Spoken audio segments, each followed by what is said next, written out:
हे दोस्तों, मुझे याद है जब मैं 12th में था तब मेरी क्लास में एक लड़का था जिससे मुझे काफी जेलस फील होता था। वो क्लास का टॉपर नहीं था, दिखने में बहुत स्मार्ट नहीं था और अमीर भी नहीं था, बट फिर भी पूरी क्लास उसे पसंद करती थी, यहाँ तक कि टीचर्स, प्यून और प्रिंसिपल भी। इसका रीजन ये था कि उसे लोगों से बात करने आती थी। वो बहुत ही अच्छे से उन सबसे कभी भी और कितना भी बात कर लेता था बिना हेजिटेशन के। तब उसे देखकर मैं अपने आप को ये बोलता था कि अरे ये कोई बड़ी चीज तो है नहीं और मुझे ऐसा कुछ करना भी नहीं है, क्योंकि मुझे जरूरत नहीं है किसी को इम्प्रेस करने की या ऐसा कुछ। जबकि रियलिटी तो ये थी कि मुझे अपने फ्रेंड्स के अलावा और किसी से बात करने बहुत ऑकवर्ड लगता था। मैं ये सब बहाने मार के बस अपने आप को एक्सक्यूज देता था, जो कि गलत था, क्योंकि लोगों से बात करना और कम्युनिकेट करना हमारी लाइफ का एक बहुत बड़ा हिस्सा है और ये एक ऐसी स्किल है जो हम सबको अच्छे से आनी ही चाहिए। पर सैडली हमारा एजुकेशन सिस्टम इस इंपॉर्टेंट स्किल को बढ़ाने के लिए ज्यादा हेल्प नहीं करता और हम खुद भी ड्यू टू इंटरनेट और सोशल साइट्स इस चीज पर ध्यान देने को एकदम भूलते ही जा रहे हैं। लेकिन रियलिटी यह है कि हमारी पर्सनल और प्रोफेशनल लाइफ में सक्सेस पाने के लिए ये स्किल बहुत ज्यादा इंपैक्ट करेगी।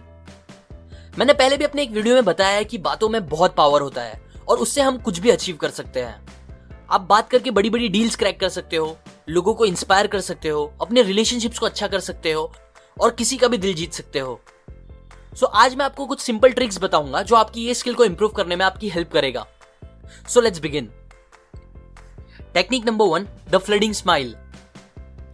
विलियम बी स्टैनहार्ड एक स्टॉक ब्रोकर थे।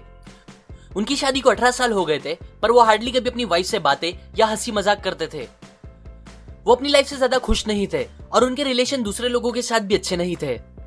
वो कभी किसी से बिना रीजन बात नहीं करते थे और ना ही कोई कभी उनसे बात करने की कोशिश करता था। वो अपनी लाइफ से बहुत परेशान हो रहे थे। सो सिचुएशन को बेटर करने के लिए उन्होंने डेल कार्नेगी के एक क्लब में मेंबरशिप ली। वहां उन्हें चीजों को बेटर करने के लिए एक सिंपल सा टास्क दिया गया। टास्क ये था कि उन्हें हर घंटे में एटलीस्ट एक बार किसी भी एक इंसान को देखकर स्माइल करनी होगी। उन्होंने इसे सीरियसली लिया और फिर उसे अप्लाई करना स्टार्ट किया। नेक्स्ट डे वो हमेशा की तरह उठे, पर आज उन्होंने नाश्ता करने से पहले अपनी वाइफ को एक स्माइल दी और गुड मॉर्निंग कहा। ये देखकर वाइफ एकदम शॉक हो गई कि आज वो इतना अलग क्यों बिहेव कर रहे हैं। तब उन्होंने अपनी वाइफ को बताया कि फिक्र करने की बात नहीं है और अब से ऐसा रोज होगा।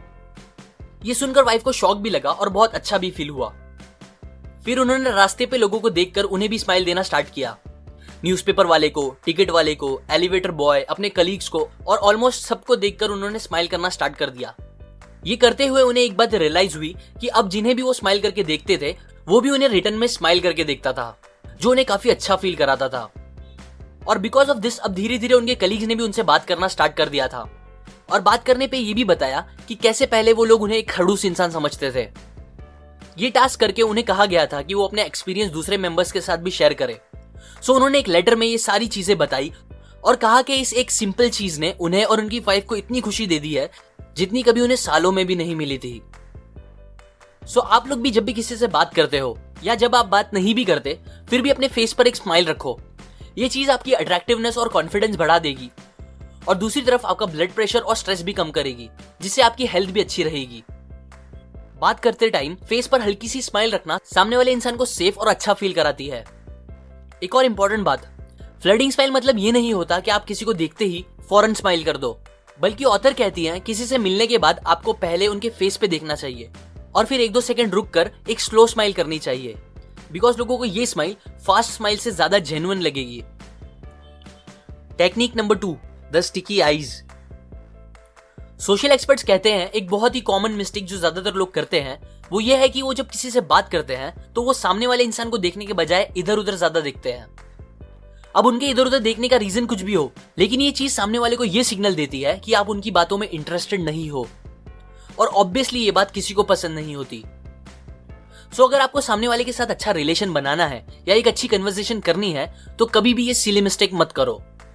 बेस्ट ये है कि आप बात करते टाइम लोगों की आंखों में देखो और आई कांटेक्ट बनाओ।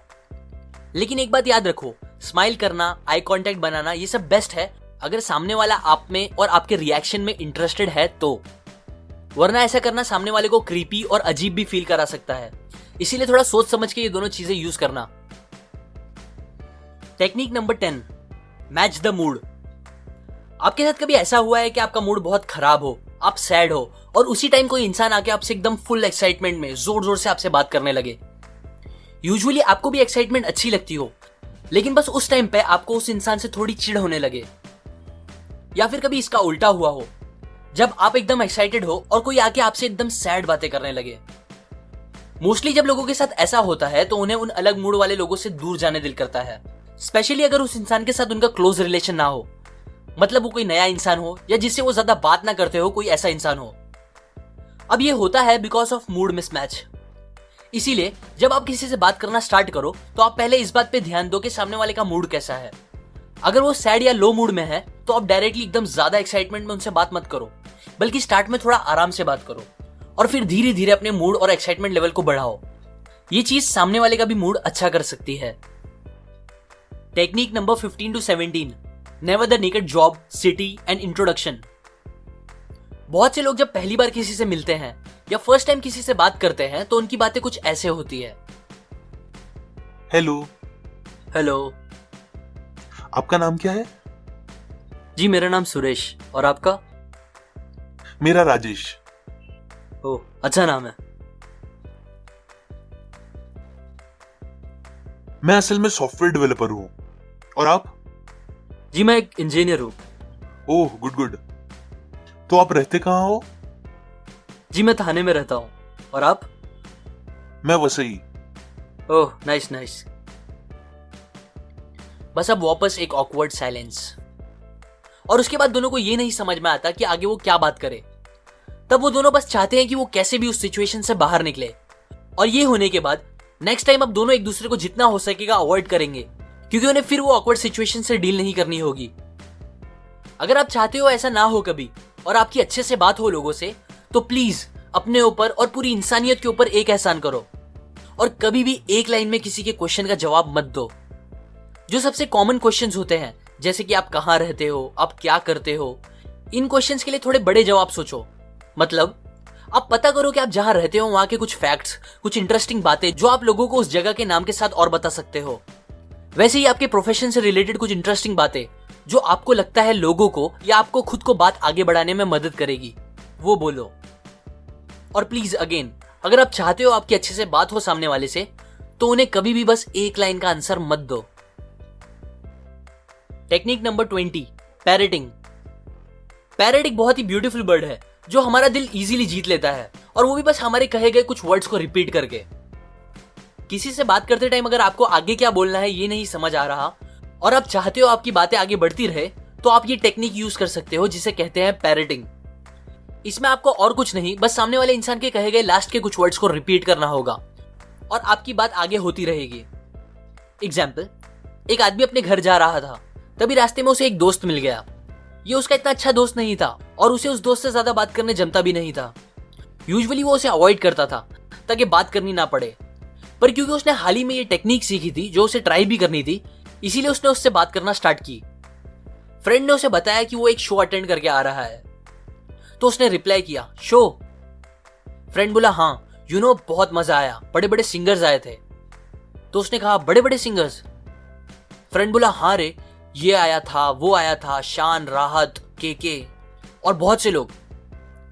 तो उसने कहा, के?